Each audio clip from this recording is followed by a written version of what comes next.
غازی تنویر قادری نو حضور Scot land دی ججاں نے دہشت گرد قرار نہیں دیتا. ہاں جی وہ ایک تقریر 29 جنوری نو نے کیتی ساڈے اتنے نشتر پارک وچ. کل انہوں دا مینوں خط آیا, میں ہن بھی نال ڈائری چ لے کے آیا. ایک بندہ لندن تو آیا, وہ خط انہوں نے قید تنہائی چ لے گئے. ایک تقریر اس منڈے نے کیتی, اسی وہ چلائی اتنے نشتر پارک وچ. انہوں جناب قید تنہائی وہ قرآن بھی کھس لیا, کتاباں بھی کھس لیاں, ایک وہ جا نماز رہن دیتی.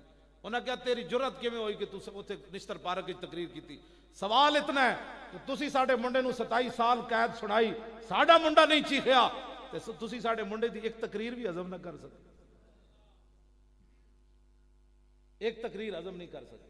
اس نو جناب علیحدہ ہن جا کے سیلے چھوڑ دیتا.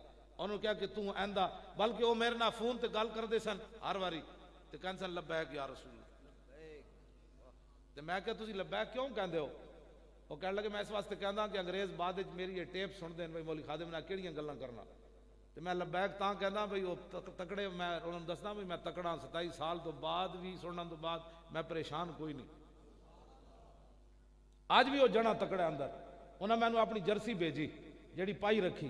کل جڑے بندے بیٹھے سن انہاں سارے میں وہ زیارت کرائی. پہلے انہاں مینوں اپنا سوٹ بھیجا جڑا انہوں استعمال کیتا. میں انہاں نوں کل بھی اپنی پگڑی بھیجی 8 گز والی. ہاں جی میں کہا انہوں نے جا کے دے دینا. چادر بھی بھیجی سونی جی. میں کہ موڑے تے وہ مینوں کہندے جدوں میں تیری پگڑی بن کے تے موڑے تے چادر رکھ کے جیل وچ پھرنا نا تے ایک مینوں انگریز کہندے نے تے ہولی مین آ گیا. ہاں جی یہ تو تانوں پتہ ہے ہولی مین دا معنی کہ میں تو انگلش نہ پڑھی ہے تے نہ پڑھنے دا کوئی ارادہ, کیونکہ جس قوم دا کلو واللہ تو بغیر گزارا ہو جانا ہے, مولوی خادم دا بھی یہ بھی اس تو بغیر گزارا ہو ہی جانا ہے.